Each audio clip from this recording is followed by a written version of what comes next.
بالله من الشيطان الرجيم. بسم الله الرحمن الرحيم. الرحمن علم القرآن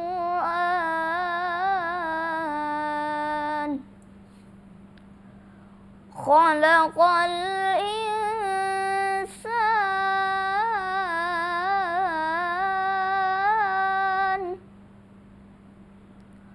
علمه البيان. الرحمن علم القرآن خلق الإنسان علمه البيان.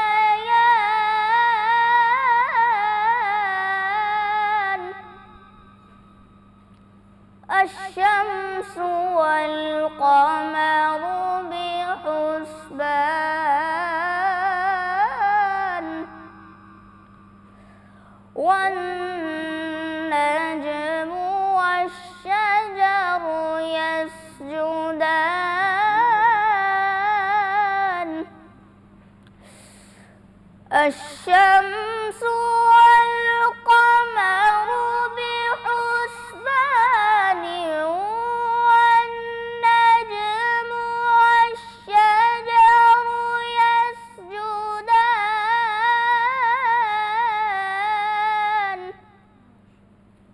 والسماء رفعها ووضع الميزان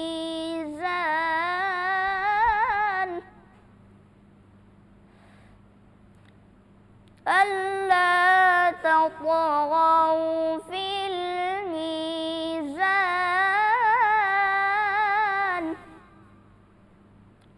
وأقيموا الوزن بالقسط ولا تخسروا الميزان.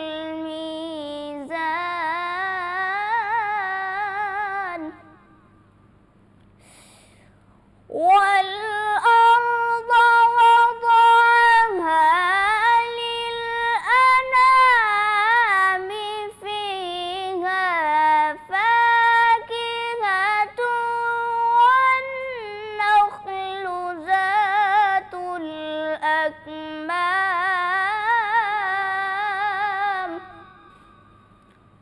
والحب ذو العصف والريحان. فبأي آلاء ربكما تكذبان.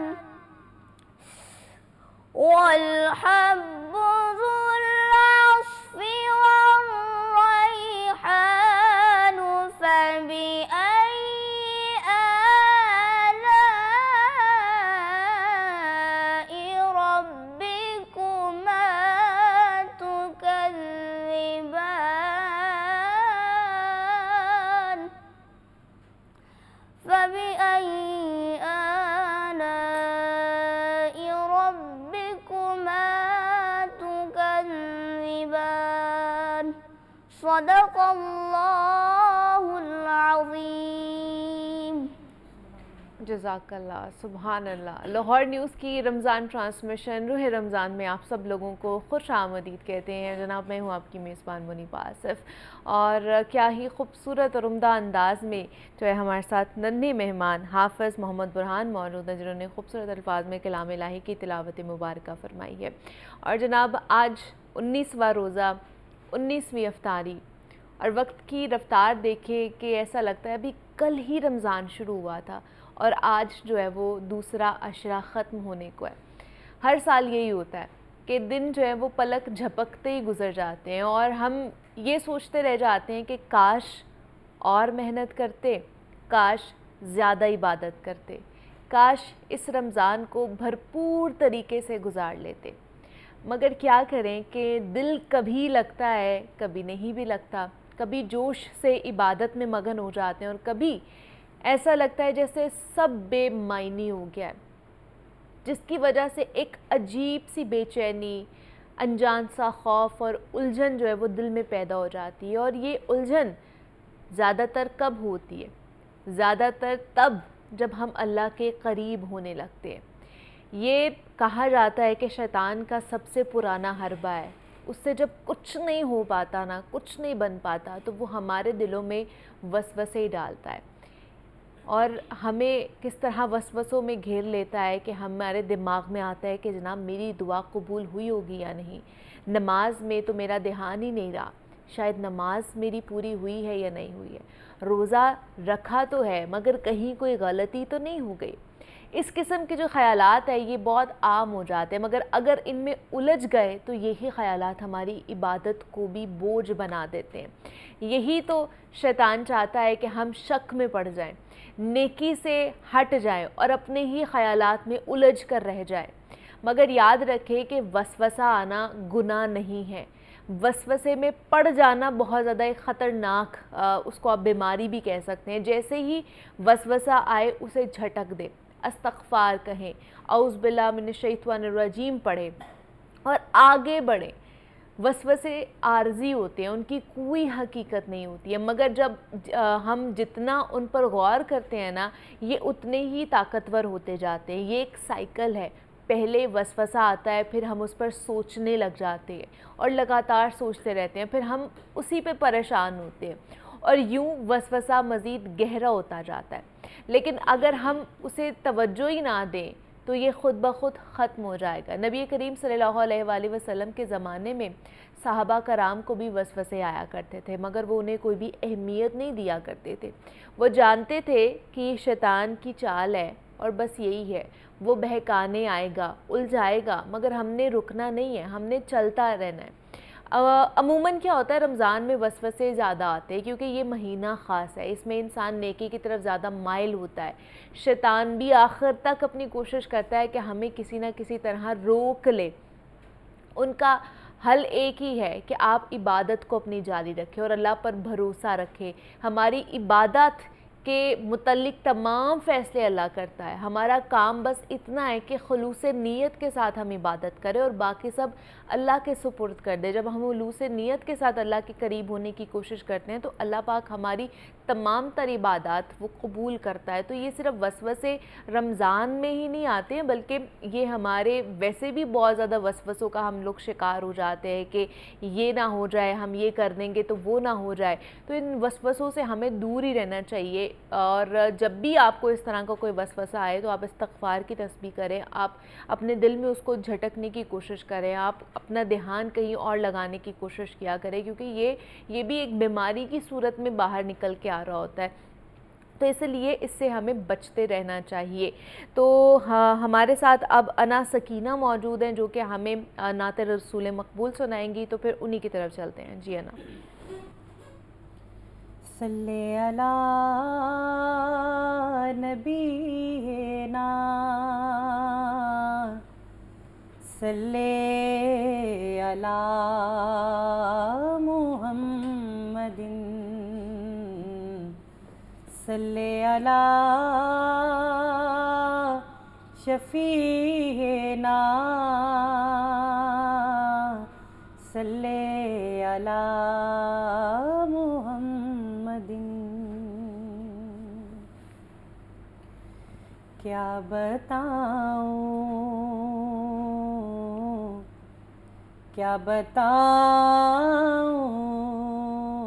کہ کیا مدینہ ہے، کیا بتاؤں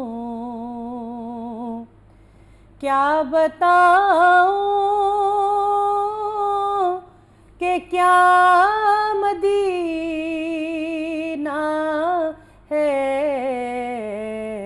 بس میرا مودع مدینہ ہے۔ کیا بتاؤں اٹھ کے جاؤں کہاں مدینے سے، اٹھ کے جاؤں کہاں مدینے سے، کیا کوئی دوسرا مدینہ ہے، کیا کوئی دوسرا مدینہ ہے، کیا بتاؤں اس کی آنکھوں کا نور تو دیکھو، اس کی آنکھوں کا نور تو دیکھو، جن کا دیکھا جن کا دیکھا جن کا دیکھا ہوا مدینہ ہے، کیا بتاؤں دنیا والے تو درد دیتے ہیں، دنیا والے تو درد دیتے ہیں، زخمی دل کی دوا مدینہ ہے، زخمی دل کی دوا مدینہ ہے، کیا بتاؤں اور دل میں اب کوئی آرزو ہی نہیں، دل میں اب کوئی آرزو ہی نہیں، یا محمد ہے یا مدینہ ہے، دل میں اب کوئی آرزو ہی نہیں، دل میں اب کوئی اور دل فدا ہے مدینے والے پر، دل فدا ہے مدینے والے پر، دل منور میرا مدینہ ہے، کیا بتاؤں کہ کیا مدینہ ہے، بس میرا مودہ مدینہ ہے، کیا بتاؤں ماشاءاللہ سبحان اللہ، بہت ہی خوبصورت نعت رسول مقبول پڑھی گئی ہے نا سکینہ اور حافظ محمد برہان ہمارے ساتھ موجود ہیں. آپ دونوں کا بہت شکریہ ہماری ٹرانسمیشن بنے. آپ دونوں یہاں پہ ایک چھوٹی سی بریک لیتے ہیں، ملتے ہیں اس بریک کے بعد.